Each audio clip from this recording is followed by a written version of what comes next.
Thanks for tuning in to Connect Like Minds. I'm your host, Sharice. I interview people making a difference in their communities within their creative spaces. And today's special guest is a U.S. Army veteran and a Texas real estate agent. What's up?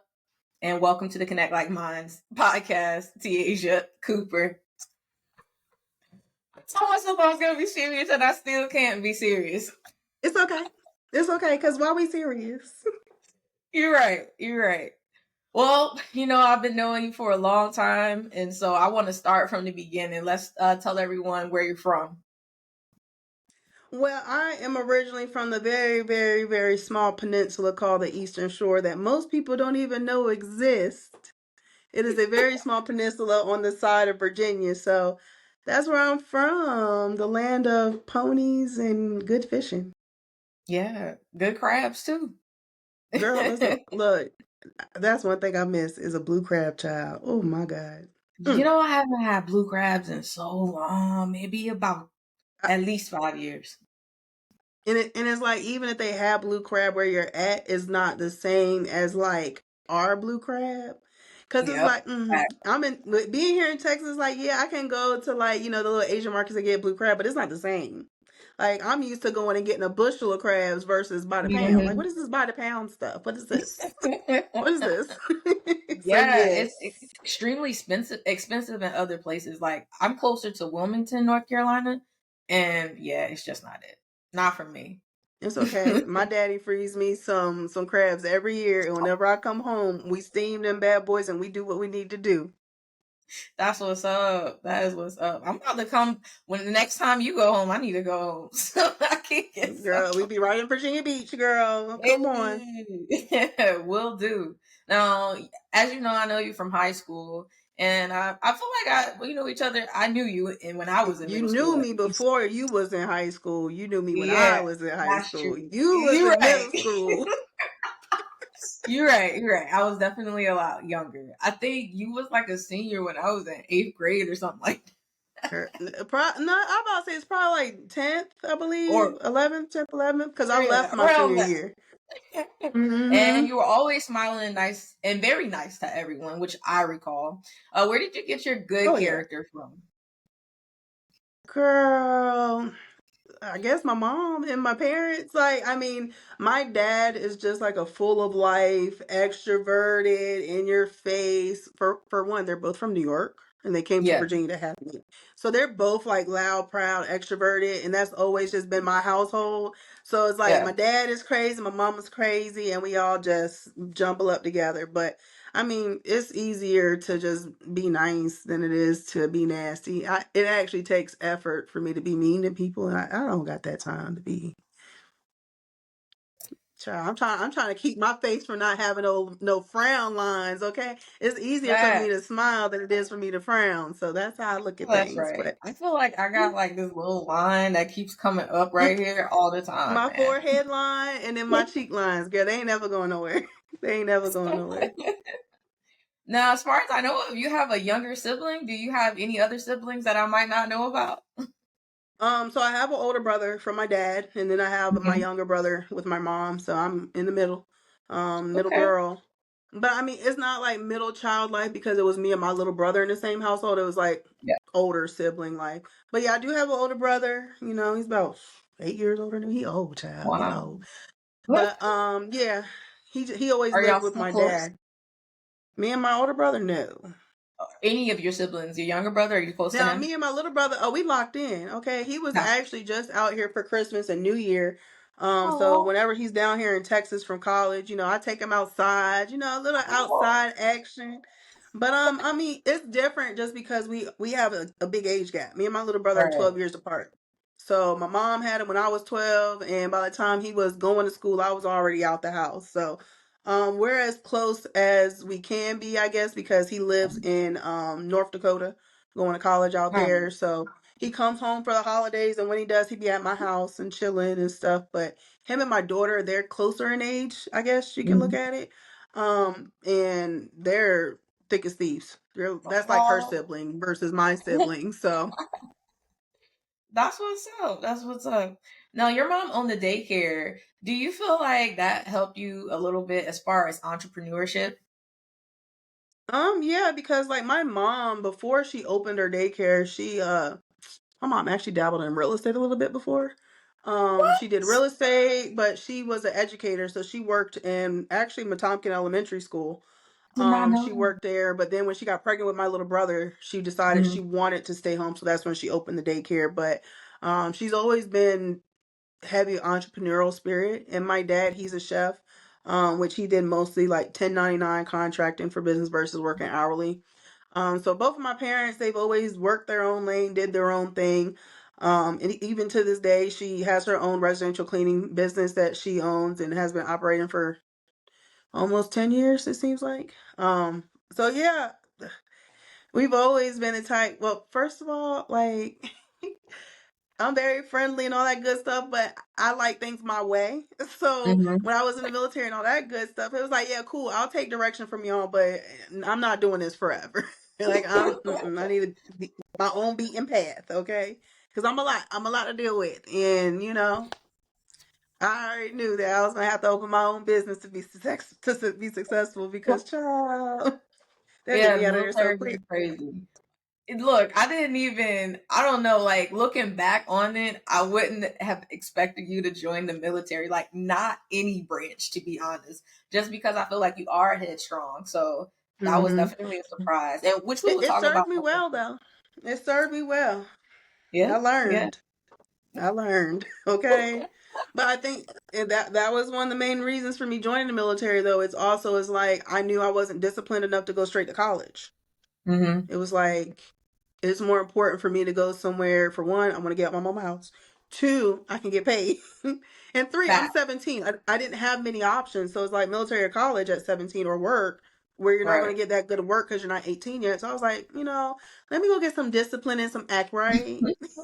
And then we'll see where life takes us. But to be honest, when I joined, I thought I would have did the full 20 just because I adjusted so well.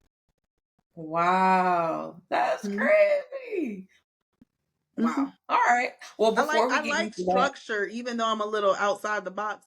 I do like structure. Like I like organization. I like if you're going to be here, you need to be here this time at this time and do this and do that. I do like that, but it's also I like to organize things for myself versus somebody organize it for me. okay, okay, you the boss. You like being the boss. I feel that. Me too. I like being the boss, even though I am no one's boss right now. I was in the That's what I military. like. Yes. I like being no one's boss but mine. There you go. There you go. Because well, I like you know what I like that you took accountability at such an early age. You know, some kids they still want to go get the college life, even though they might fail out of college. Like they know they're not disciplined to do their homework and turn in stuff on time. So I And if respect that. you know that military lifestyle is very similar to college lifestyle because my first year in the army is very similar to a freshman in college. Okay, a lot of learning and adjusting. So when people talk Okay. about their college years, I'm like, well, my years in the barracks were just as wild. If not more wild, because you have a A lot of freedom. you do have a lot of freedom, like probably more than college.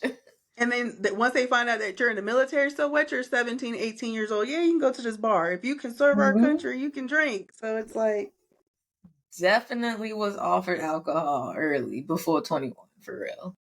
okay, Yeah. didn't even need a fake ID. Well, before we get into your military experience and all of that stuff, let's circle back to you in high school. Did you play any sports in high school? Like what were your interests? Making it. Making it. Okay. Because I was definitely one of those kids where it's like I could skip school every day and go in and test and I'll do well. So you were But it was extremely smart. not, I'm not going to say extremely smart. I mean, to be honest, like it it wasn't hard. It just wasn't hard stuff. But I mean, but we're also remember I graduated in 2006. So the education back then is a little different now, okay? This new math, honey, is different. But it was just like the main thing was just trying to make it through, but I never was athletic. Um Mhm. I had a lot of mouth. Okay, they should have put me on a debate team somewhere, child, but I don't even think we had one. Um but also you have to remember where we're from is very small. Very true. Very And if you're not paying football or basketball, it really wasn't that many other, well, soccer, but I ain't got no soccer true. body, child. I'm not a runner. But literally it was like very limited activities that Yeah. we had growing up.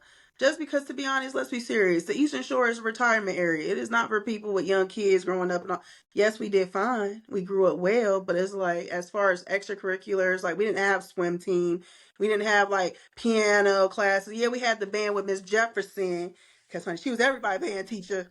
But no, I mean I was forced into band in middle school and I wanted to do percussion, but they Mhm. wouldn't put me on percussion. So they gave me a What? saxophone.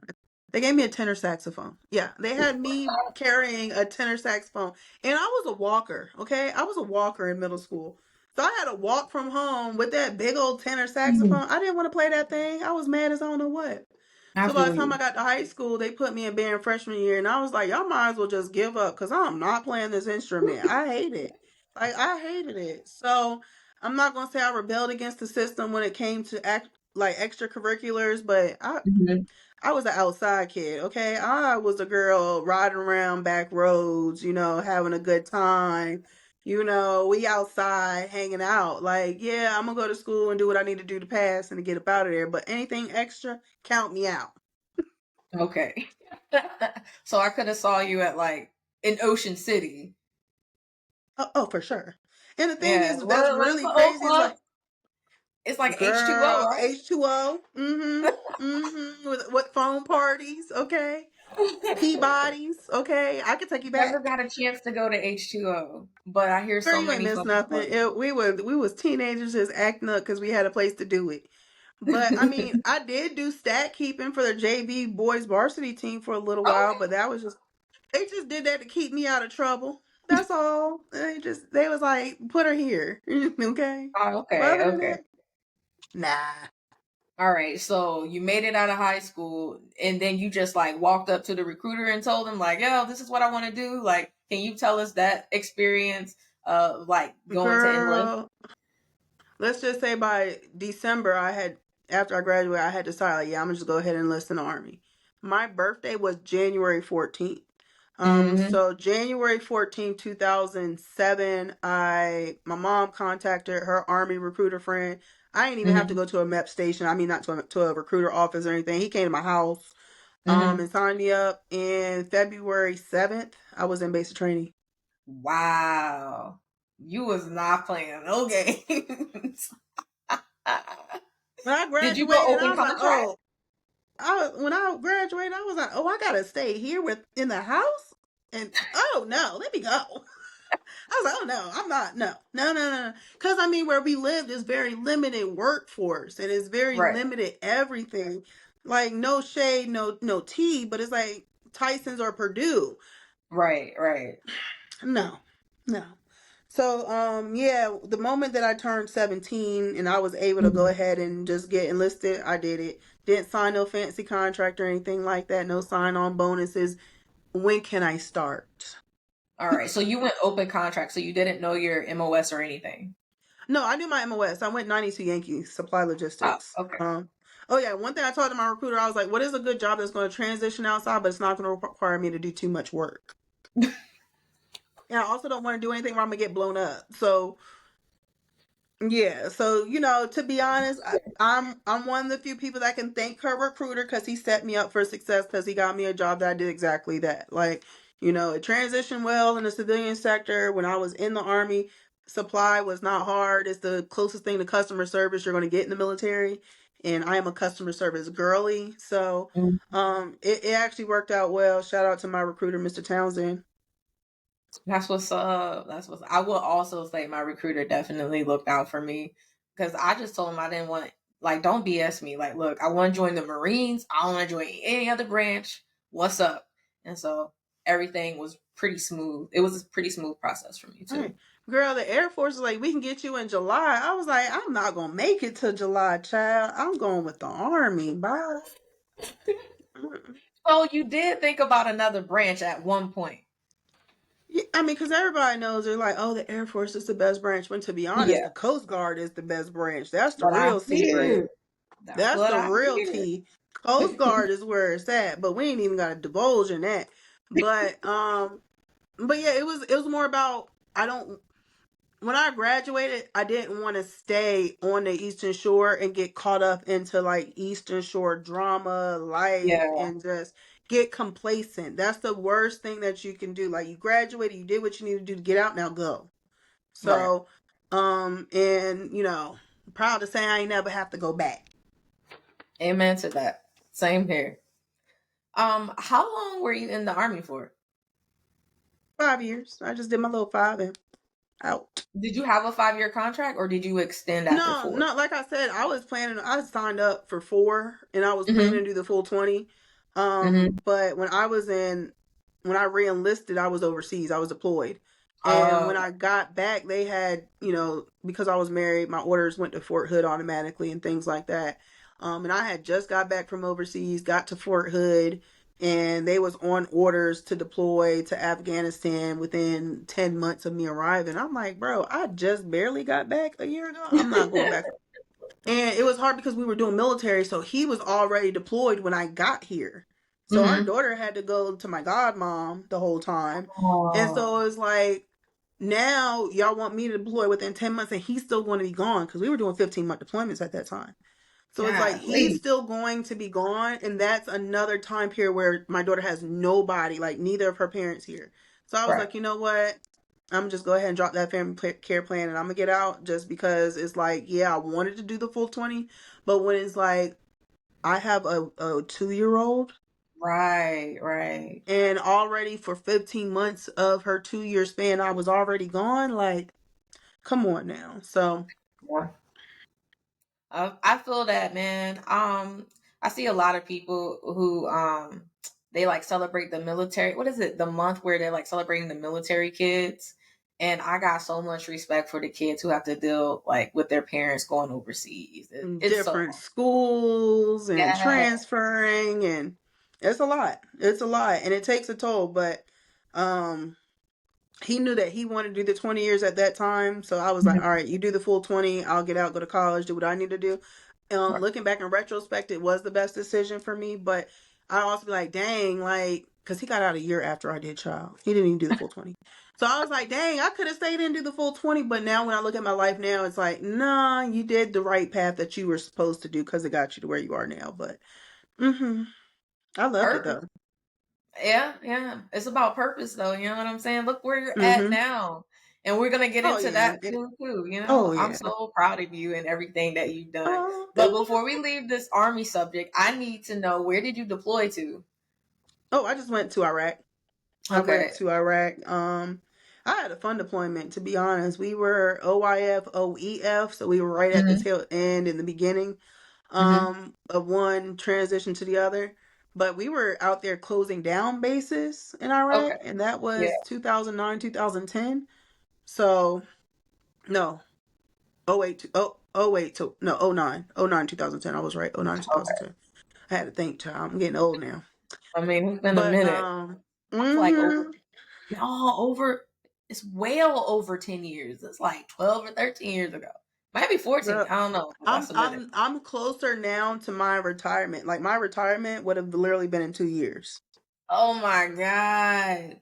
Yep, I would have been retiring from the army in 2 years. You guys, that's wild to me. Shout out to all my battle buddies that are still in that are sergeant majors and warrant Yeah. officers, and they're getting close to their Yeah. retirement. And I'm like, look, the moment y'all retire, we outside. Hey. That's what's up. What's the biggest lesson that you learned while you were in the army? Trust the black and white. Trust the black and Wow. white. If it is in black and white regulation, that is going to be your saving grace. Because if you know your regulation, there's not much that many people can say. A Hmm. lot of people leave regulation to interpretation when it's really no interpreting except for it's right there in the black and white. So as long as you know your regulation, that'll save you, especially if you have a big mouth like me. I tell people all the time, the only thing that saved me throughout my whole military little stint was regulation because it was like, I know I have a lot of mouth and I know my boundaries of what I can do, but I also know that I'm a grown woman. And just because you may have a little bit more rank than me or maybe a little bit older than me, you're going to still respect me as such. Especially with me, when I was in the Army as an E1, I was already a supply sergeant. So Wow. yeah, I came into a situation that was already kind of nasty. So day Mhm. one, I already had to turn on my, oh, you a big girl in this. So Yeah. I think from day one, I already kind of knew what my limits was, but it's also other people that's going to undermine you or think that you're not worthy of the position or think that this or think that that. Say what you want to, but this black and white says this. And as long Hmm. as it says this and I'm working within that, ain't nothing you can say to me. That is Right. something I still believe in to this day. Because if it's in black and white on contracts or in regulation, it's there for a reason. Exactly. I mean, I had a lot of, I don't know if you had this experience, but when I was in the Marine Corps on active duty, they people would come up to you about your hair, and yeah, they'd be like, "Oh, it's out of regs," and then I have to pull out order blah blah blah says this. So This I is get my you on natural hair and my natural texture. Well, this ain't natural. This ain't. that. But back then, because I mean, we were in a stricter army than what is now, or military than what it is now. Because like now, I see the girls with the ponytails down, looking just like this, and I'm like, okay, go Mhm. girl, with your earrings in, because we could never. But it's like Oh, look. we also had the old veterans when we were in. That was like back in my day. So I tell people I don't care what stage of the military you're in, whether you're just getting in or whether you're old up in it, as long as you know your regulation, you good to go. Facts.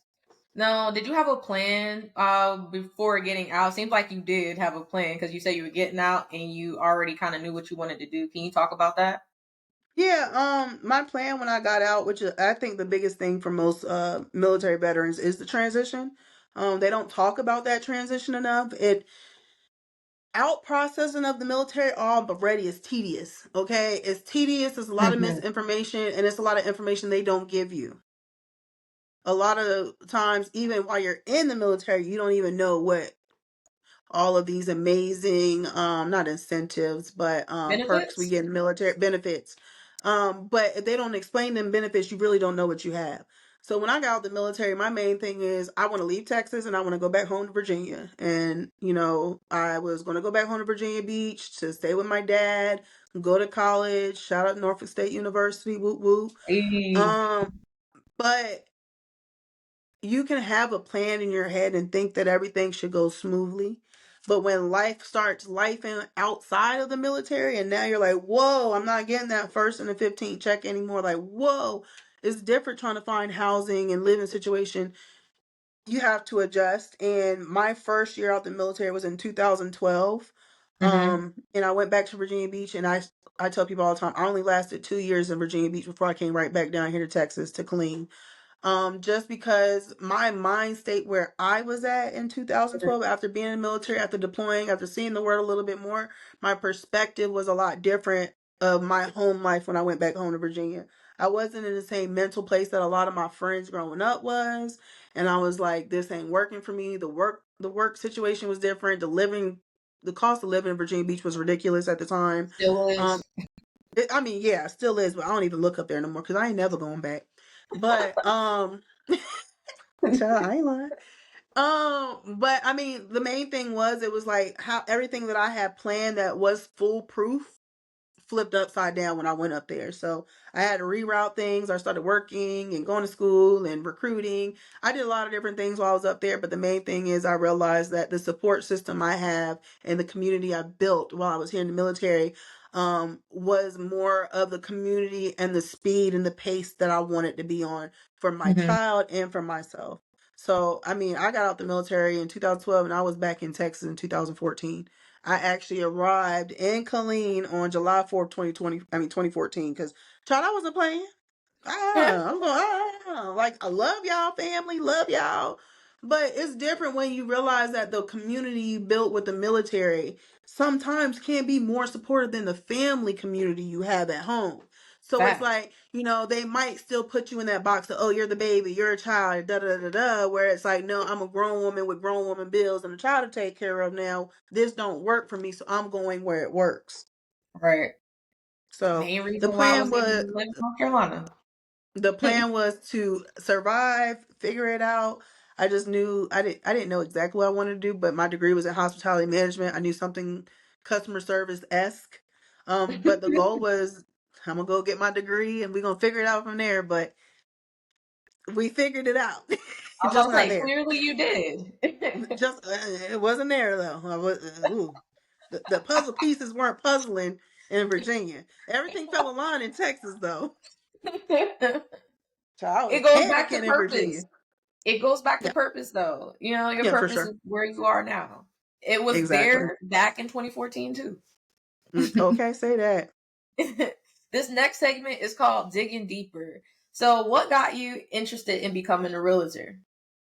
My military lifestyle actually, because I still live outside of Fort Cavazos, Fort Hood. And I got my hospitality stuff going on. And when I got here, I worked in some restaurants, worked in some hotels. I even worked at Foot Locker for a little while. That was Oh, actually wow. real fun. But Foot Locker was my first sales position ever. My first sales Okay. position. And my motto is if you could sell a sneaker, you could sell a house. Wow. It's the truth. It's the truth. So I mean that was my first sales position. I was doing really well at Foot Locker and things of that sort. But Mhm. I actually got fired for Foot Locker. Yeah, they fired me, girl, because they was like, you can't have your cell phone on the floor. But I'm like, if nobody in the store and everything's done, I'm not just gonna stand here behind the register and just twiddle my thumbs. I'm gonna have my cell phone. So they fired me for using my cell phone so much in the store. But then I went and got a job at La Quinta, the La What? I Quinta, do not know what that is. a hotel, Oh, okay. the Oh, yellow and green La Quinta. oh, I have Mm-hmm. not been there, but I do know about it because Maryland has it. Don't go, girl, don't go. Oh, heck no, I'm not I mean, going. it ain't bad, but it ain't the best. It's not Motel Exactly. 6, but it ain't. It's on But the cusp. and see, It's and I on the. worked at one that was by a big event center, so our La Quinta stay busy, and it's one of the most Mhm. pet friendly hotels. So I got to see all kinds of animals come up and through there. But it's so crazy because I got fired from Foot Locker for using my phone. Then I went to a job working night audit at a hotel where I could be on my phone all Oh night wow. long. Okay, so I stayed at La Quinta for about 2 years. But I was also very smart with my time because while I was working night audit, which was like from 9 p.m. to 6 a.m., 7 a.m., whatever time, that's when I started my real estate classes. Because I was like, I got all this time, and yeah, my hospitality degree gives back in a way because I'm helping with customer service, but I don't feel like I'm doing enough for my community for me to feel fulfilled. Like I feel like there's more in me, and so Mhm. I had started the process of buying a home, and it didn't go well. It didn't go well. It was nasty, and I was like, first of all, this woman don't even deserve the money that I was about to pay her. And everything that she's telling me, I'm having to backtrack and research on my own just to make sure it's right, and half of it's wrong. So I was just Wow. like, no, I don't. I feel like I can take my real estate classes and I can do my service members a better benefit if I figure it out. Like, let me figure out what this VA loan means, what it entails, and what we could do with it. Let me figure it out so I can explain it to people better than what has been explained to me. Because I know I got this amazing VA loan, but what do I do with it? So Right. it's like my main driving force for my real estate classes was to basically help military people that's active or out learn what they can do with the benefits that they earned. Not that we were given, not that we should fight for, but what we earned. Absolutely. And so, I mean, and one thing I like to do is I like to negotiate. I like contract writing. I like flexing my knowledge. So I was like, oh, this is gonna be great. So here I am working overnights at La Quinta while also my classes for real estate classes would start at like 4 p.m. to about 7 p.m. Monday through Friday or whatever. So I would do that, then go straight to La Quinta to work. I would be able to study at work, review for my test, and do it all over again the next day. I did that for one whole semester, and when I finished, I had actually met this person, and they was like, "You need to apply to this vineyard." And Mhm. I applied to the vineyard. I got hired and all that good stuff. So I quit La Quinta. But then I got so caught up in the hospitality lifestyle, working at a vineyard resort, that Mhm. I kind of put my real estate classes on the back burner. Like I was done with the classes, I just never tested. So I Oh, sat on my real estate classes for a whole year before I even took my exam. dang. So, what made you decide, like, yo, I think I want to go back to real estate now? I got tired of people overworking me for underpay. Like, Mm, I'm the only person that was in the building that actually, had the education behind hospitality management, but yet you're still treating me on the level of a server, but wanting me to perform the duties of a manager. And I mean, it was oh, just poor management, but mhm, thank God they got brand new management now because I still go there and it's still an amazing place.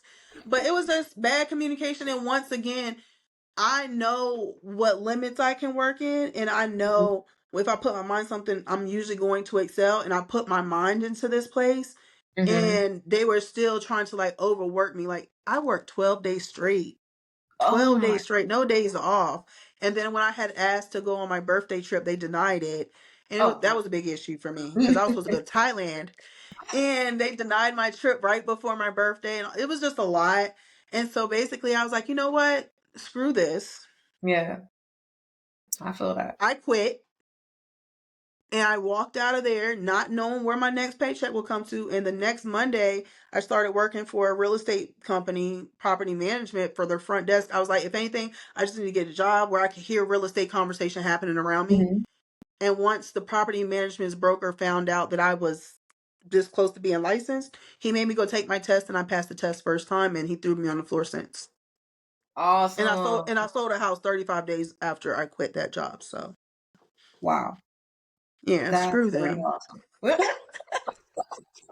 I was like, because one of the last things that manager said is like, you're never going to succeed in real estate. You're never going to sell a house. Like, you're leaving here, you're going to come crawling back. I was so mad the day that I quit that our Mhm, cell phones would be underneath the bar. I mhm. stormed out of there so fast, I left my cell phone. So I had to go back. And when I Dang. went back, he's like, see, she's already back. And I'm like, no, I'm here for my phone. And I left. And literally, the moment that I could schedule a closing to happen at that vineyard, I think it was like my fourth or fifth closing I had. I Mhm. scheduled for the closing to happen at the vineyard, Florence, so they can see me close on the house. And we sat there and we Ooh, drank our wine. And yes, you and your people are now coming to serve us as you let's talk mess. But this is my go. fifth house. So yeah, I mean, to be honest, I kind of did it as a get back. But here we That are. was dope. Yeah. Don't play with me. Don't play with a Capricorn, okay? Don't tell me I Hey, can't do something because I'm gonna do it 10 times. that's so dope, man. So for someone who wants to get into real estate, what would you tell them their first steps should be? Don't do it for the money. Don't Wow. do it for the money. Because people think like, oh my gosh, real estate agents, they're like car salesmen, they just make money and da da da da. They don't really care. You have to have a heart of service to actually succeed in this business. 75% of agents that are licensed don't make it to their third year in real estate. It is Wow. that tough of an industry. It is one of the high stress industries that us crazy people join. Yes, you can make a lot of money, but the people that make a lot of money do this from a heart of service. I mean, whether it's to serve themselves or to serve their clients, you Hmm. have to deal with so much. Like even before we hopped on the call, you seen what I was dealing with, girl. Yes, yeah, girl, you was working. And it's a lot of emotions because you have to realize people are buying one of the biggest purchases that you could ever buy in life, which is a home. Right. So I tell people, if you come to me and you're like, oh, I want to be a new agent because I want to drive a white Mercedes or white BMW and I want to wear my Louboutin heels and take cute pictures and cute homes, you're doing it for the wrong reason because you have to realize this is a community. I mean, not community. This is literally a customer service industry at the Hmm. maximum level. And yes, we do sales, but I tell people all the time, you're not working with me because I sell homes. You're working with me because my knowledge and my contract negotiations and the way that I'm going to hold your hand step by step. I'm an advisor. I'm not a salesman. The house will sell itself. If you put a for sale sign in the yard, whether an agent is there or not, somebody will call that number. So I Right. don't sell houses. You're buying my personality, my skills, my knowledge, my wisdom. That's what you're paying me for. So with me, I just always just try to let people know if you're thinking about getting in real estate, just get ready for the first 3 years of your life to be consumed. And if you're not ready to sacrifice to make this work, because the moment you get your license, you're a business owner. We don't work 9 to 5. We don't get W-2s. We get 1099s. So if you don't have that hustle in you to be disciplined enough to run a business, not just do it as a job, that's the difference. So Gotta have a heart of service, and you gotta have some thick skin, honey. Gotta have some thick skin. But it is definitely a place where you could definitely build wealth very quickly if done right. But most people, hate to say it, don't do it right. Hence the 75% that don't make it to year 3. Knock on wood, because I'm going on year 8. Hey, you way I past made year it, girl. I made it. double, almost triple. Ooh, Chile, girl. And it has been a time. Speaking of it being a time, what are some struggles or challenges you've been through that you would like to share as far as being in real estate? You I should have mean, had tea. That would have been good. child, we can imagine that was because, child, let me tell you. Um, my first year of real estate was my hardest year in real estate. Which is most people's hardest year in real estate. Yeah. Um, it was hard for me because one of the biggest decisions that you make after you get your license is, where do I go? What Mhm. brokerage do I sign up with? Because we have to work under a broker. With me, I went to a mega team where they trained me well, Mhm. educated me as much as I needed to accomplish the task they needed me to do, but I didn't feel right ethically and morally working there. Because I felt like what I envisioned my real estate career to be, I don't see me obtaining that here, because Mm. there's a big name person and we work on behalf of that person. Our names aren't on any of the contracts. It's that person's name. So I'm basically a little minion that they train to go open the door for you and convert you to work with me so I can get you under contract. And then I do that same cycle over and over again. It Mm. wasn't, of course, me and my clients were always going to connect. I don't care what Yeah. nobody say. They were like, "Oh, well, don't get too close to your clients, because remember, they're not your clients. They're the big person's clients." Gotcha. But I'm a personable person, and if I'm advising you and helping you, we're gonna connect. Me and my clients, we all become family and besties. Okay, that's just how I roll. And that was a problem for them, because they was like, Mhm. okay, these people aren't getting connected with the brokerage; they're getting connected with her. So if Mhm. they go wherever she goes, we're losing clientele. Right. So my Right. first year, I was able to close 25 homes. A great Wow. number, phenomenal number, right? I Yeah. was getting paid less than 50% off of each deal. Oh my God. But as a first year agent, I didn't realize that. So Mhm. I kept running into other agents and other construction, like new construction sales reps. I was like, Tiaja, you work 10 times harder than any other agent I see. You're always ripping and running. You're always closing a deal. You're always with a client. You're always doing this. Like, how do you like it there? And like, do you mind if I ask, like, what's your splits and how much you get paid? And I'm like, this is what I'm Mhm. getting paid. I had been there for a year and I had sold homes over $400,000. Oh my I God. never had a check that was over $5,000. Oh man. And I Oh was my also not God. allowed to list homes. So when my best friend came to me to purchase a home, I was like, hey, I just want to get recognition that I sold it, because like I said, their name was on every contract. So when it closes out, it didn't say my name closed it out. It was that Mhm. person's name. I'm like, well, for my best friend, if I close her, I want my name to say the closeout, because I need 12 of those in order to get my broker's license in 5 years. And right Mhm. now I've closed 25 homes, but I have zero closeout.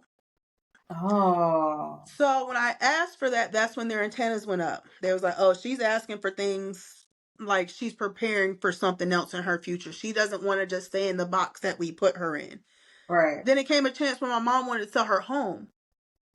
What do you mean I can't sell my mom's home? Oh, I'm only a buyer's agent. But when I went to school for my license, I could do property management. I can sell Mhm. commercial. I can list houses. I can do all that with my license. So why am I only allowed to work with buyers? And Mhm. they was like, oh, well, you would have to pass your mom over to the listing agent, and no, you wouldn't get a referral from it. What? Second red flag. So after that, I decided to go and interview with a broker. I only interviewed one broker who was Mhm. referred to me from a personal friend. Interviewed Mhm. that broker. I ended up crying on that broker's couch during the interview, just because I realized how much I had left on the table and how I was not going to get to any of my goals here.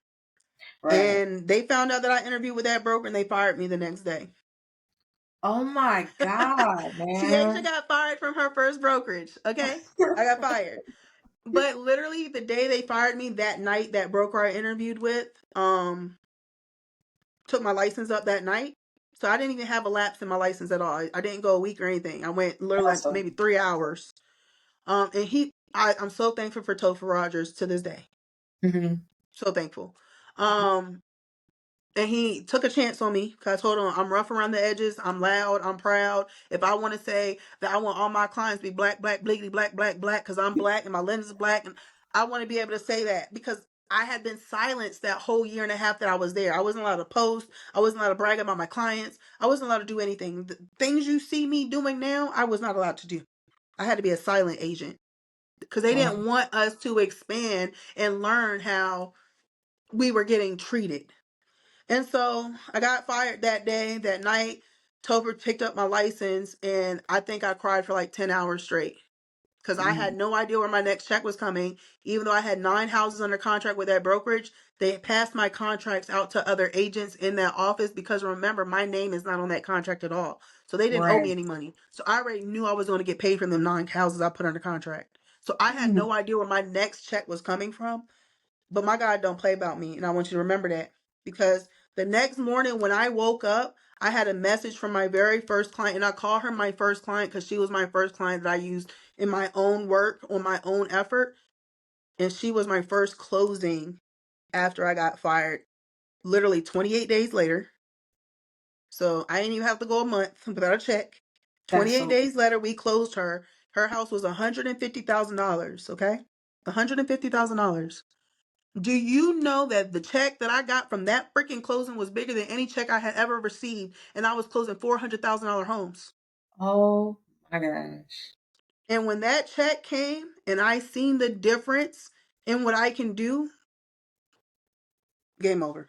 Game over. We ain't stopped since. Hey, that's what I'm talking And about. mind you, that one client has probably referred me 9 different clients since then. Wow. Because she had met me when I was at that mega team, and then Hmm. she closed with me when I went to my second brokerage, and she's like, Tiaja, your energy is totally different here, and I would have followed you to the moon because they didn't Wow. deserve you. And that company knew that. And that company knew it. Man. Oh, child, So they still hate me. My name is still brought up in their weekly meetings, okay? that's sad. Oh well. It's okay. Good riddance. So my next question is kind of gonna be hinged off of that. Like, what would you tell someone who like they just got their real estate license? What type of firm did you work for? Like, what should they do so they don't go down that path? What you have to realize is once you get your license that there are hundreds and thousands of brokerages that are ran by hundreds and thousands of different brokers that do 100,000 different things. Okay. What you need to do is how you envisioned life in real estate when you signed up for your classes. Go back to that moment, whether you were inspired by HGTV or a realtor on Instagram or whatever you envisioned, kind of take yourself back to that and look for brokers that's going to support it. With me, I knew from jump that I didn't want to like do the cold calling, door knocking, all of that. I knew that I was going to be social media based. I Mm-hmm. want to be social media based realtor where people find me from all over the world based on my social media posts. Mm-hmm. There was not a brokerage around here that had anybody doing social media. And I mean, I'm not going to say I was the first in this area, but I mean, I was definitely a trailblazer. And so with me, it was important. When I found my second broker, the only thing I wanted was somebody that was going to allow me to be me. I didn't want to have to put on a blazer and Louboutins and walk around like that. No, I am a cargo pant, hoodie, and Crocs kind of girl. All right So now. I want to be able to move how I need to move to feel comfortable so that way I can show up as my authentic self. So with me, I was like, I need to find a broker that's going to allow me to do that and support me in it and just let me figure it out. Everybody can't do that. Everybody can't just be like, oh, let me figure it out. Some people need to start with a mega team like I did to get that training, to work contracts, to get the knowledge. Because a lot of people are like, oh, well, I'm going to just find me a mentor. Well, if you're working with a mentor that is a high producer that has a lot of clients and you think that they're going to drag you around to every meeting that they have, they're not. Me, I'm not. So it's like people are like, oh, I'm just find a mentor. Well, if you're finding a mentor that's working to the capacity that you want to work, 9 times out of 10, they're not going to have the time to just sit there and coddle you and baby you all of this. You have to be very self-proficient. You have to go want the research because sorry to tell anybody that's looking at research, but 85% of our job is research. So if you're Yeah. not willing to do the research to plan your business in the beginning, this might not be the industry for you. But I know a lot of people brokerage hop because they be like, oh, well, I'm not getting this from my broker. A lot of it is based on what you're willing to put into yourself. You have to be willing to educate yourself. You have to be willing to watch YouTube videos, to watch seminars, to go out there and touch houses and walk around and learn your verbiage. Read the contracts. You might Like even say I it get again. so many agents that be like, oh yeah, I'm brand new. I want to do an open house. I'm like, all right, have you read your contract yet? Oh, I haven't read it since class, but you want to get a deal. So how are you going to explain this contract to your brand new buyer that ain't never sat in front of anybody? If you have the knowledge of contract writing and the verbiage and understand it, you'll do great. But if Mm-hmm. you're sitting there waiting for somebody to hold your hand and spoon feed it to you, this ain't the industry for you. I'm sorry. But there are brokerages that are there to spoon feed you. But remember, they're going to be the ones that take most of your money too. Facts. What are some myths that people believe when it comes to home ownership? That is cheaper than rent. Break that down. A lot of people think that your mortgage is supposed to be cheaper than the rent you pay. That's not necessarily true. A lot of people don't realize there's 3 parts to a mortgage. You have your primary loan that you're paying back. You have your insurance and your taxes. And depending on where the house is, your insurance and your taxes vary tremendously. Texas got some high taxes, all right? Our taxes are high. So when people see our tax, like, dang. But we ain't got no income tax though, so we gotta pay somewhere.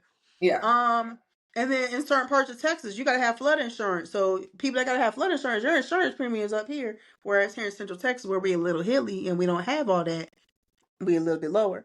So all of those 3 things make up your full mortgage payment. But a lot of times your principal loan amount, yes, that could be about $1,600, the same amount as your rent. But that don't make your whole mortgage payment. So when you add in the other pieces of that mortgage payment, people are like, why is this higher than what? Because the mortgage payment itself is cheap, but it's the other things that come a part of your mortgage that's already included that make Yeah. it, It also varies. includes your home what is it? HOA. Well, sometimes it will work in your HOA into that yearly price, but some people are paying that monthly out of pocket too. Oh, yeah, that's true So too. that That's true. interest rate makes a big difference. Like there's so many different things that compromise with that mortgage payment that a lot of people are like, dang, my mortgage is higher than my rent. But I'm like, okay, yeah, but you was paying $1,900 to somebody that this is not going to go back to you. When you move out that rental, you're not going to get that deposit back 9 times out of 10.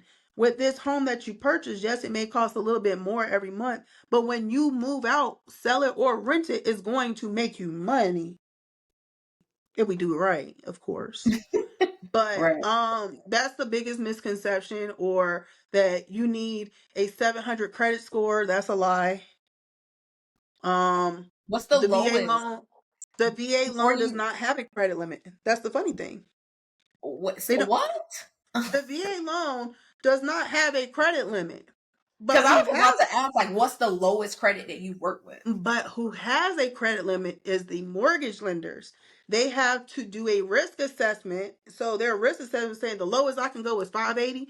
That's the lowest they can go. But there's some lenders that will go down to a 520. Yeah, it's risky and your interest rate is going to be out the woozah. So yes, we're going to tell you maybe we need to do this to get it better for you.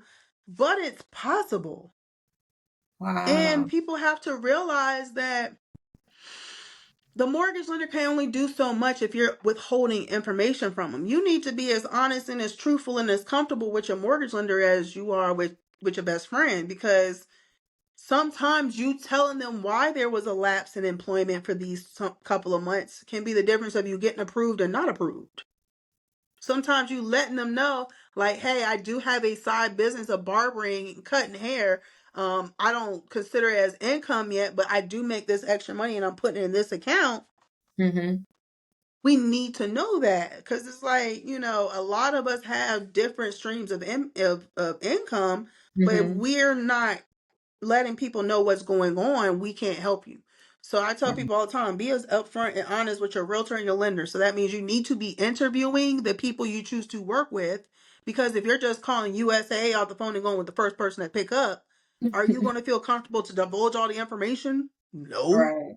No, you're not. So you need to be interviewing these people. You need to make sure that you're connecting yourself with the right person that's going to take care of you.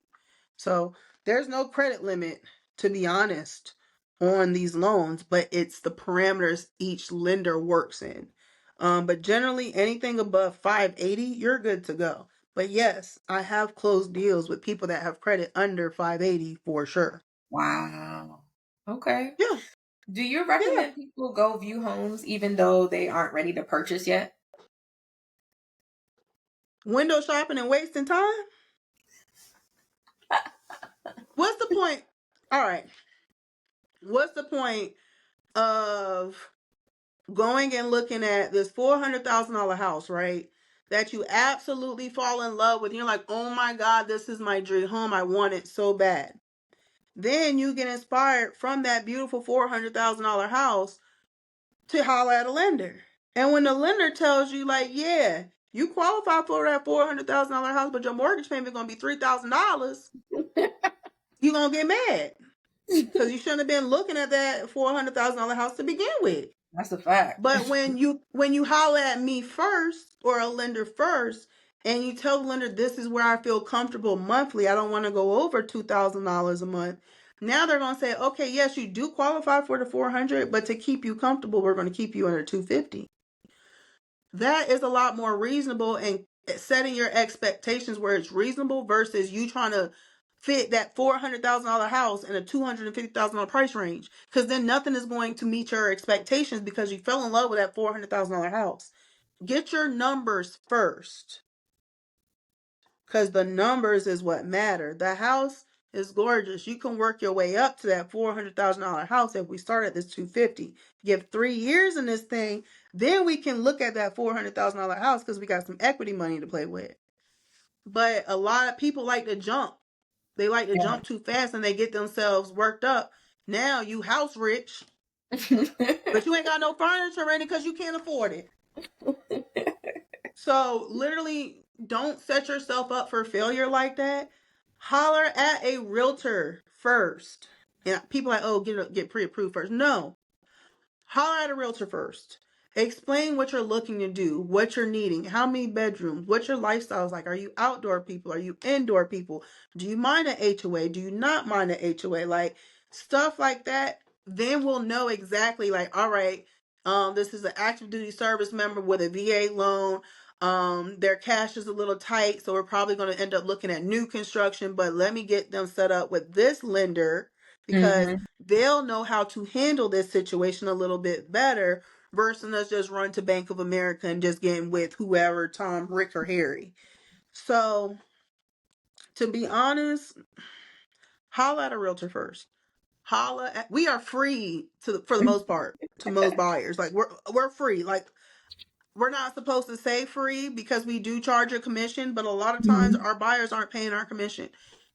Get somebody on your side to represent you and listen to your story and take you down the path that you need to go.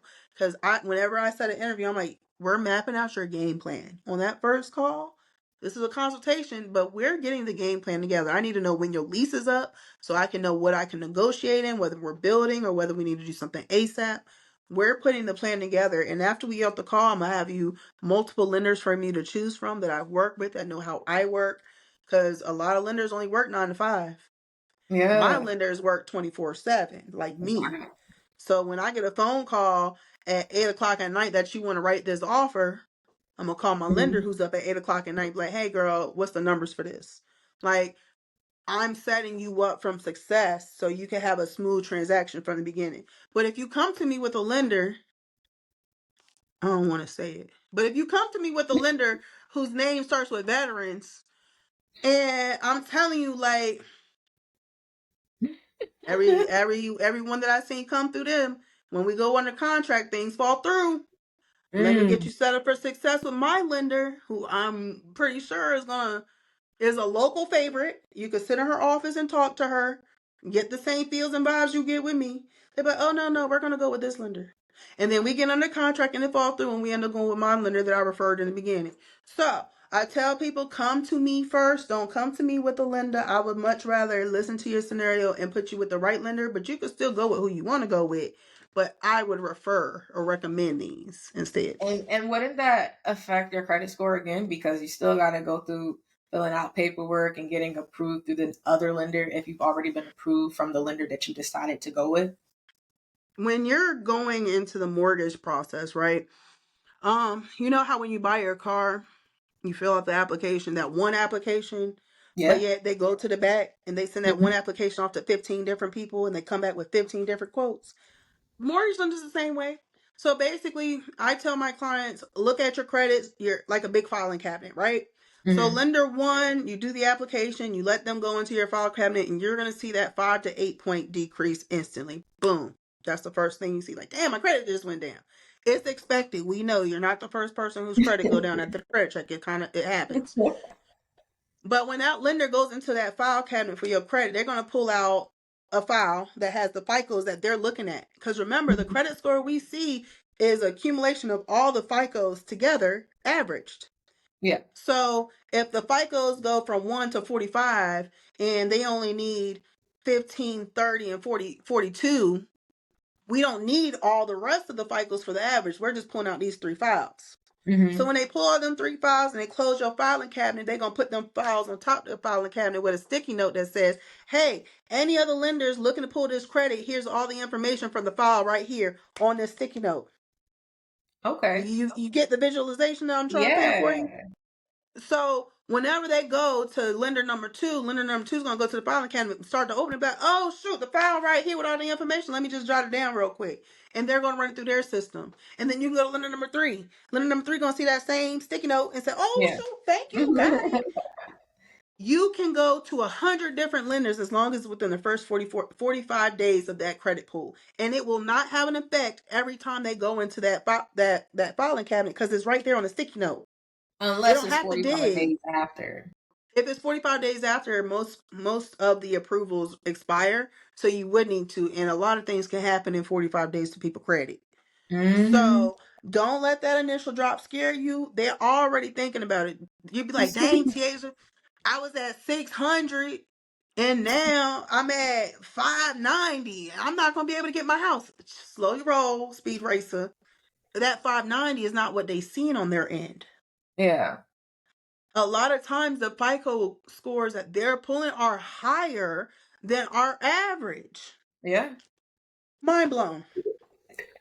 Mind blown. Now, Girl. there's one thing I'd like to talk about. I feel like the listeners would definitely want to know if an inspection is optional, should someone still get one? Inspections are for your protection. There is literally a form in Texas that says, for your protection, get an inspection.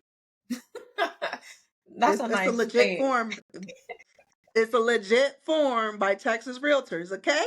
For your protection, get a home inspection. Literally, because a lot of people get the home inspection and the home appraisal Yeah. confused. The home inspection is where the inspector goes in on behalf of you. They are a third party inspector. So whether you're going with the builder or a pre existing home, this is Hmm. somebody you hired to go in that home and literally find the deficiencies. His job is to be Inspector Gadget and to find everything wrong with this house from the roof to the foundation. I don't care if paint is just chipping. He is going to mark it down. Okay? If it squeaks a little bit when he opened the door, he's going to write it down. So Yeah. with that, especially with pre-existing homes, we don't know how that owner maintained that home. And you can just say, yeah, I like the home, it's beautiful, I don't need an inspection. But then next thing you know, we find out your septic tank don't work or something like Mm. that. Well, see, if you would have got an inspection, you would have known. But the Right. inspection usually happens here in Texas during the option period, where the Mm-hmm. option period is a negotiated amount of days that we have when we first contract for you to get your inspection and to negotiate and agree on any repairs.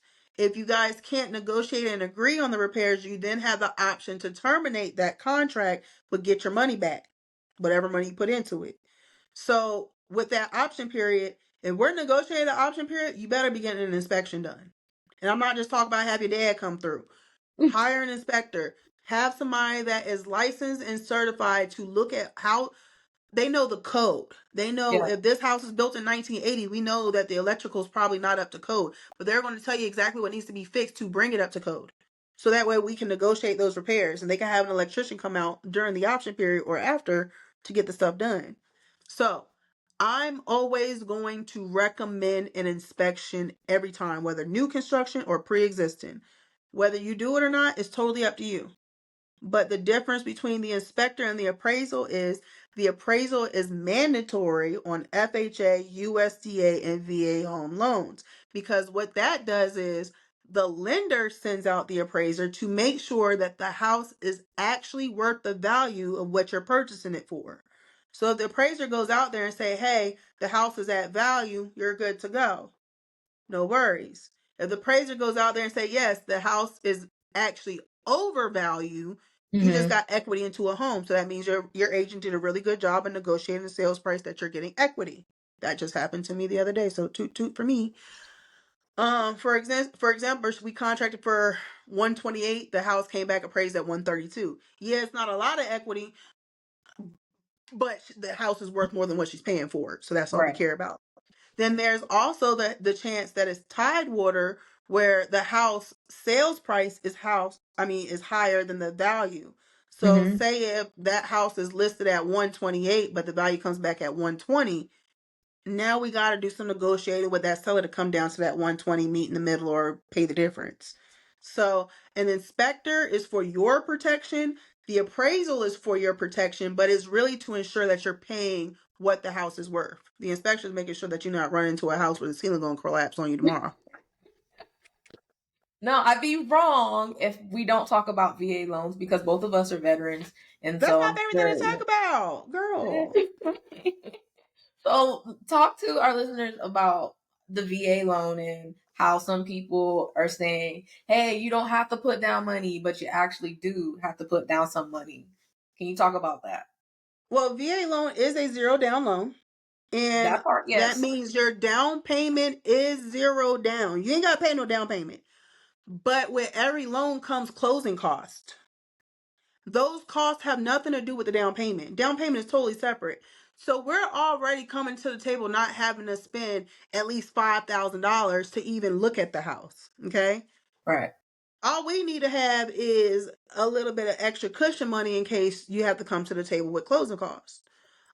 There's different fees, like funding fee can apply depending on where you're at with the scenario with your VA loan. Your mortgage lender would have to discuss these things with you for you to know for your certain situation. But a good realtor is always going to try to negotiate for your closing costs to be covered by the seller or the builder as much as possible. So, say if your closing costs are $15,000, instead of you, service member, coming to pay that $15,000, the seller would be like, I'll cover $10,000 of that $15,000. So instead of you come to the table with 15, you come to the table with 5. So yes, you might still have to come to the table with money, but it's not as much as you really would need to, that the Right. traditional buyer would. There's fees associated with anything you buy, taxes, fees, and things of that sort. So no, purchasing a home can be no money if done right. But most scenarios, depending on the market and things of that sort, you could be expected to come to the table to cover your own closing costs. But if you have the right mortgage lender and the right realtor, you would know these things going into it. Right. This is how much the closing costs are going to be. The builder's going to cover 2% of that. Da, da, da, da. So right now you're coming to the table with $1,000. Well, if you put $1,000 of earnest money down, well, guess what? You're not coming to the table with $1,000 because it's already there sitting there in the escrow account. You come to Right. the table with zero. I also have clients that use a VA loan where it only takes $50 for them to contract and they get that $50 back at closing. So it depends on your scenario and what you're looking for. Mm-hmm. So So, sometimes you would yes, have to put down earnest money in the beginning. you always have to put down earnest money. Earnest money is basically your security deposit. This earnest money is showing that you're willing and earnest to purchase this home. Hey, Mr. Seller, I love this home so much that I'm going to deposit 1% of the sales price at the title company for you to take your take your home and market it as under contract or pending. For you to take it from active to this to show that I'm pursuing this home. If for any reason I don't buy this home, that earnest money deposit is susceptible for you to keep. My job is to Got protect it. it as a buyer's agent. My job is to protect your earnest money. Earnest money has nothing to do with your closing costs. Your earnest money is your security deposit. Your closing costs are all the fees that it takes to make this loan get from under contract to close. So those are sellers have closing costs, buyers have closing costs. Good agents will negotiate for the seller to cover closing costs if Mm-hmm. possible, but not always possible. I have had my VA buyers come out of pocket. I have Mm-hmm. had my VA buyers put money down so that their mortgage payment is better for them. Mm-hmm. It is a luxury for us not to have zero down, but you don't have to do zero down. If you want to pay off that principal a lot, shoot, put some money down on it. It's going to Hey. make your rate better. Um, or even with your closing costs, we can negotiate your closing costs to be covered and we can negotiate a little bit more money to buy down your rate as well. So say if you're under contract and you're like, yeah, I got a few extra $1,000 that, I was kind of betting on using this towards, but, Mm-hmm. let's buy down my rate with this $3,000. So yeah, closing costs are covered, but you're coming to the table with $3,000 to buy down your own rate. So it really just depends on the situation. But Yeah. me, my buyers, I don't care if they're cash buyers. If I can negotiate for their closing costs to get covered, I am, because I represent the buyer and I want to make sure that you're getting the best house at the lowest price for the lowest cost out of pocket. Yes, you're going to pay for your appraisal. Yes, you're going to pay for your inspection. I can't cover that. Sorry. So yes, those are things that you're going to have to come to the table, but it's not your down payment. Because most Facts. people are coming to the table with 3.5% minimum Oh to my buy their goodness. home. 3.5%. And then the closing costs too. Mm-mm. So we can't have all the cake. Yeah. It's But facts. depending on your situation, if you come to me like, Tasia, I ain't got it. I ain't got it. All right, well, we need to take you to one of these new construction builders that's going to pay for everything for you. Yeah. Can people use their VA loan more than once? Heck yeah, home slice. Well, there you have it. I have so many people ask me that question, and I always tell them yes because I know that you can, but I'm not in real estate, so. The VA loan was actually, my misconception was that the VA loan, you had to be a veteran to use it. No. The VA loan was built because military moves so often that it Hmm. is designed where you would be able to be at a duty station for 3 to 5 years, Hmm. sell that home or rent that home, go to your next duty station, use your VA loan again, 3 to 5 years, do it all over again. Wow. I have a sergeant major that came to me with 165 doors under his portfolio. He Wow. had single family homes, duplexes, fourplexes, right? Hmm. He literally told me that when he first got to his first duty station, he used his VA loan. And then he used it again at the second duty station. That was the last time he used it because then he was starting to get income from the rental property that he was starting to build up money where he could just save it and put it as a down payment for the next home. So he said he used his VA loan twice in the beginning, went conventional for most of the properties. And do you know with the big house that he decided to retire in, he used that VA loan again? And he Wow. went into that $500,000 house with a Hmm. zero down. Oh man. Yes, you That's can buy a nice. $1 million property with a VA loan, zero down. You can. I don't recommend it, but yes, you can. Um, so Yeah. that VA loan is meant for you to literally build generational wealth. Because, like, despite what a lot of people think, we don't get paid a lot. So we don't just have thousands of dollars just to spend every time we PCS. Right. This is why we have it. Well, for now, Yeah. because things can Uh, change. you're right. Anything. Things are changing now. Outside of these VA loans, can you talk about other loans, like for example, a first-time home buyer loan? So basically the misconception with first time home buyer loans is that it's a specific type of loan that's a first time home buyer loan. There is no specific loan that is a first time home buyer loan. First time home buyer could be VA, FHA, USDA, or conventional. Those are the four type of financing, unless you do like Mhm. private and stuff like that. But we're not getting into that. Each one of those programs have their own first time home buyers programs. They Mhm. have thousands of programs for each of them, to be honest, of different ways you could do it.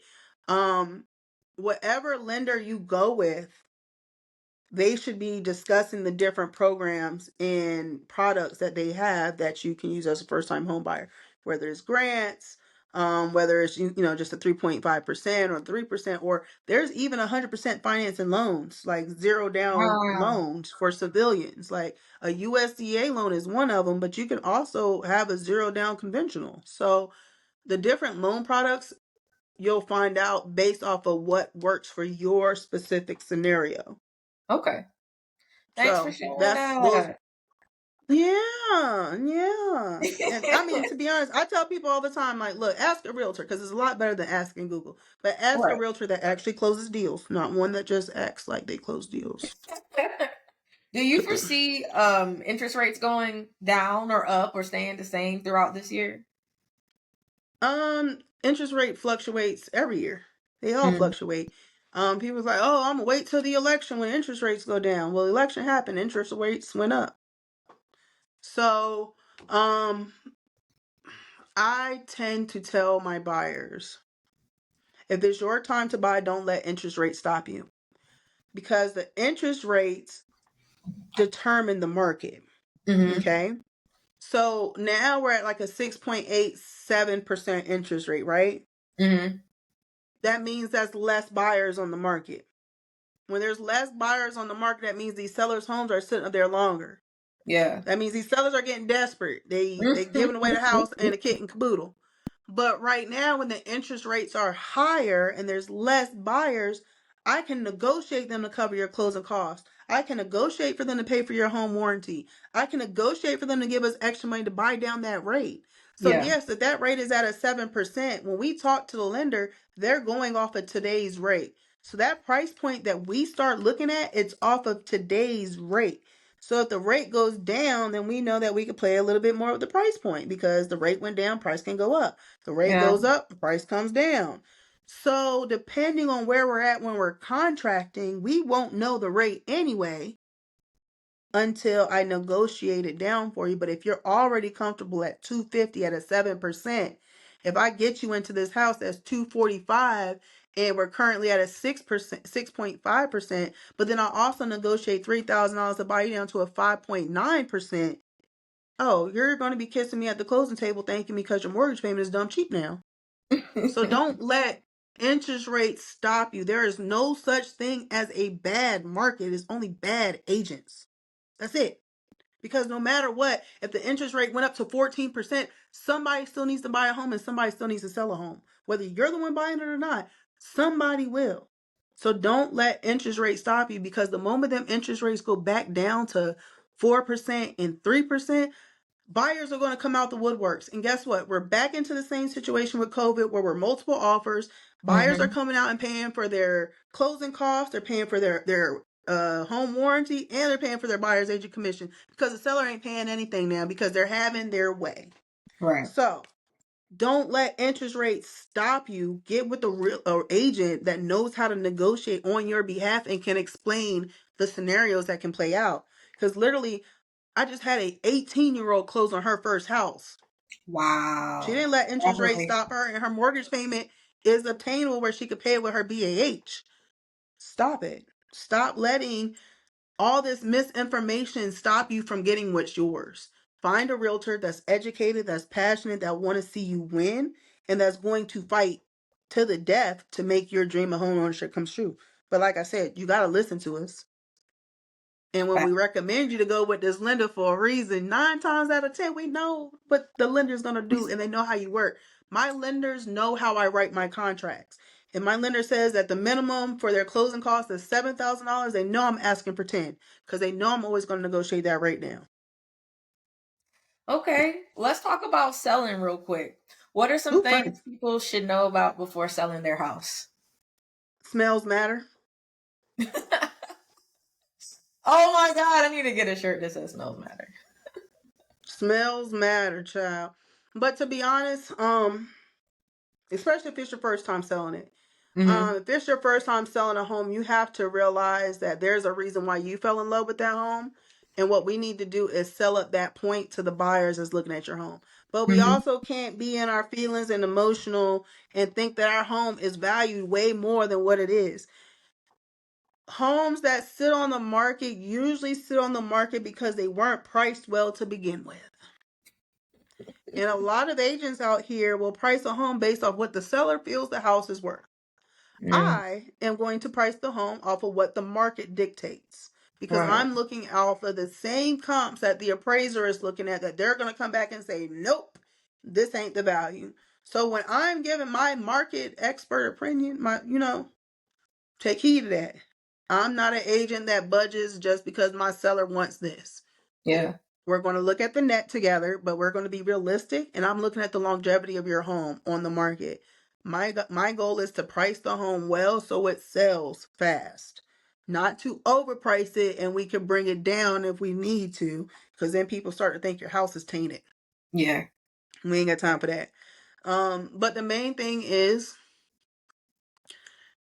I know everybody that's listening to this can't use me as their listing agent, but what I will say is, if your listing agent isn't showing you and telling you how they're going to market your home to successfully put it in its best light, don't hire them. You are negotiating with that listing agent the entirety of the commission, right? For example, I list my homes for 6%. When I list my home at 6%, that means I'm getting 3% and that buyer's agent is getting 3%. Okay? I don't get paid until I sell your home. But if I'm not showing you that I'm working hard to get your home sold, why did you hire me?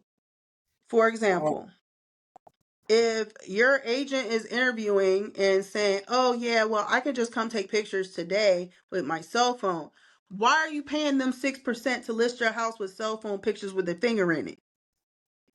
If your agent is not willing to invest in your listing to have you as a client, don't hire them. They should be doing marketing out the woo-ha, whether digital, physical, or printed marketing.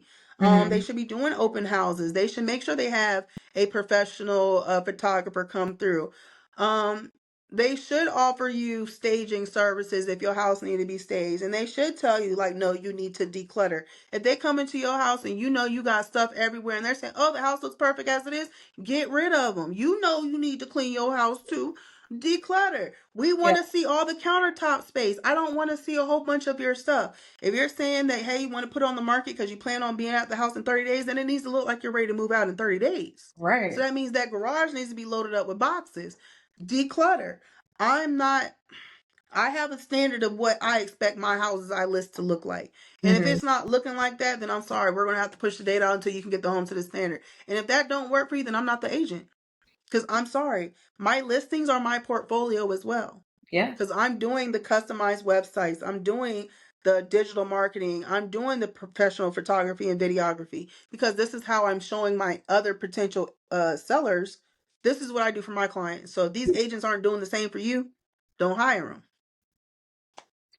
And Simple. my buyers and sellers guide is absolutely free on my website. So if anybody wanted, they could download it just to see what I say, because everything is in my guides. But make sure that the person that you're paying this 6% to deserves the 6%. If your house isn't being marketed to the capacity that you feel it deserves to be, don't sign no agreement, child. They'll be on have fingers all up in your photos. And to be honest, people don't realize that those photos matter. Yeah. How many times we've been on Zillow swiping through houses and we see a cruddy looking picture? Oh no, I don't even want to look at that house. Swipe on next. Right. Photos matter.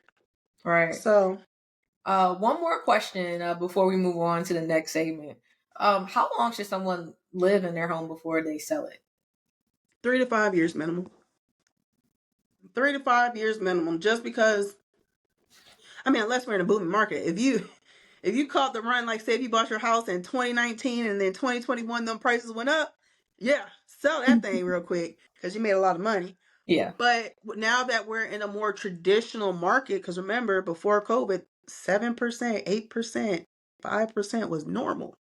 Mm-hmm.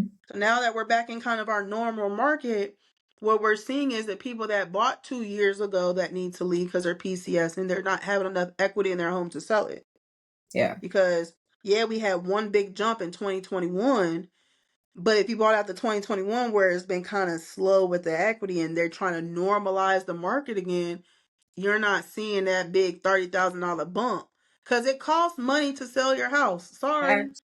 It Facts. costs money. It ain't free to sell it. You got to pay commission. Okay. And if I already know the sales price we're going and what you owe, and I don't even see enough to cover the commission, I'm sorry. It's not the time for you to sell unless you want to pay out of pocket, which I never want you to do.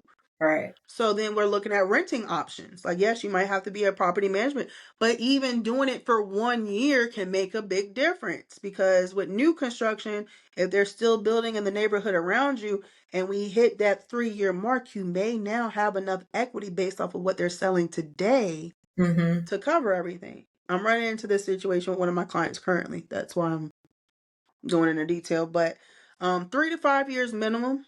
Okay. But I mean, you can move into your house 1 year with a VA loan and move out the next year and reuse that VA loan too. I mean, Nice. if you do now, if you do that, I just suggest you Yeah. rent, and make sure it Honestly, I covers your feel like that's mortgage. probably for the people who are like still in the military right now and they like, have to leave to another unit or Yeah, something. but a lot of times you get your orders early enough for us to sell it, but it just depends on when you bought it. Yeah. I'm realistic. Look, once I start running them numbers and you tell me how much you owe in that mortgage still, and I start being like, oh, you bought it for 270 and your mortgage is only paid off to 260. Yikes. I like you and I love you, but I can't sell this thing for free. Right. This So, next segment. Oh, go ahead. yeah. Go ahead. You can go ahead. Go No, ahead so and yeah, say I something. mean, that's 3 to 5 years is normally what I recommend, what I hope. But statistically shows that most first time home buyers stay in their first home 3 to 5 years. So, Okay. This next segment is called Shout 'em Out. So share with us a nonprofit that you believe is making a difference in the community. And it can be anywhere, hmm. even if it's not in Texas. So, uh, one that I donate to, is actually a children's hospital here locally in Central Texas. I do believe that, we got to fight for our little babies. Yes. And unfortunately, we see a lot of families going through things with kids that have like terminal illnesses. And Mm-hmm. people are thinking like, oh my gosh, like, yeah, it's hard on the child, but you also have to think how strenuous on the family. Mom and dad now got to take off work. Mom and dad need to relocate to be closer to the hospital or spend more time up here. So I definitely believe in trying to give back to our community as far as donate to children's hospital and things of that sort. But one thing for sure, you know, I do try to do what I can to support our Black community. Yep. So, but now with so much turmoil with like Black Lives Matter and all these organizations, it's like, dang, who do I get my money to? It's like, can't trust them all. So I mean, my main thing is I try to support local first.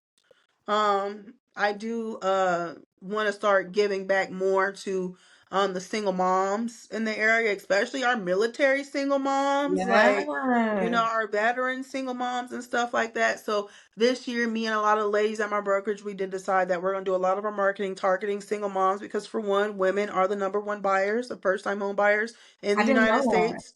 Yes, we are. We are that. buying homes a lot more rapidly than the men are.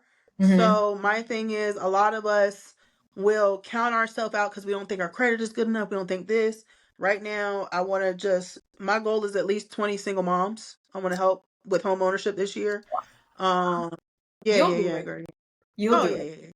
yeah, yeah. So, and surprisingly, it happens a lot. Like even the clients today, I'm working with single moms. So it's just like, um, once we get that information that we can do it, we Mm-hmm. do it in Excel. So My main thing is that's my focus this year is to help single moms with home ownership. And I believe that all of us deserve our little own piece of the world.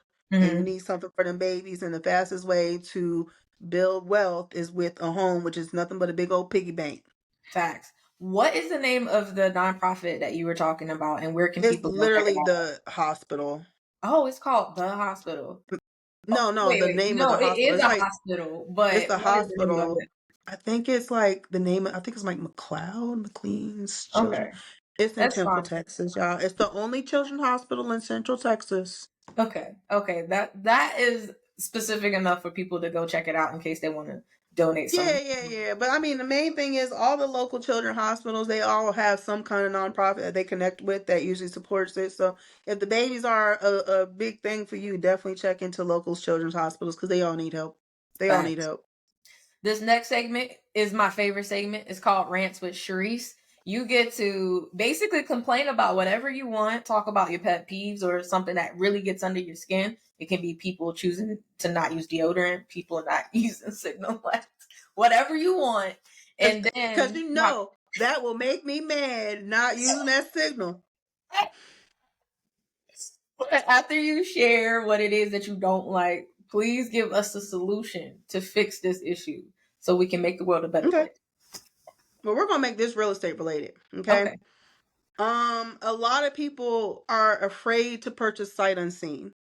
For example, if one of my clients who is active duty is deployed, um, I tend to like new construction for my deployed soldiers because you're coming back to a brand new home. After I do everything I can to show you the home, we're doing video Mm-hmm. walkthroughs, I'm recording, I'm giving you my input, my advice, my expertise. I'm telling you, this bedroom could put a queen size bed in, this one could put a queen size in, this one could put a king. I'm telling you what I see, what I feel, what I hear, right? Don't send your best friend, your cousin, your mom, your brother, your dad, or anybody else to that house for them to rip it apart and to basically get you confused on what you're buying for yourself. Because literally, I had a client that was deployed that I'm dealing with now that we Mm-hmm. could have had her closed on a home a month ago. But she let her best friend tell her the home was small and that she needs something over 1,800 square feet, not knowing where that mortgage payment would put my client. Okay? Mm-hmm. So my client denied the home that we looked at with the friend, and we started looking at pre-existing homes that was in the price range but had bigger square footage. We Mm-hmm. found one, but that mortgage payment was a little bit different because you're not getting the same incentives from the builder. Right. My client is now stateside. Okay? Mm-hmm. My client is now going to look at houses with me in person, no best friend.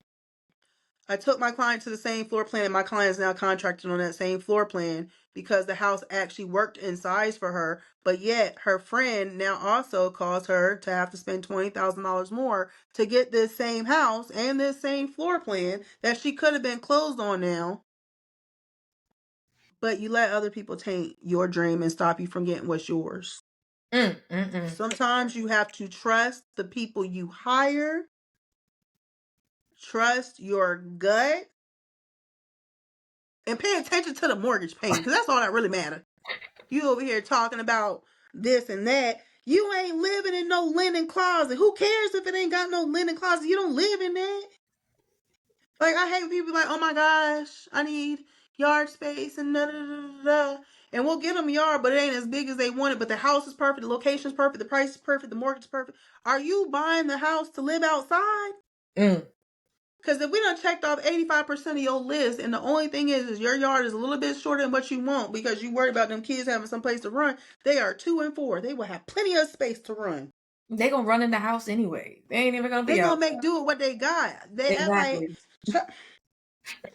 listen to the people you hire, because it's like I could see if it was my first time showing a home, baby. I done seen this house itself 50 times in Right. 50 different neighborhoods. Right. So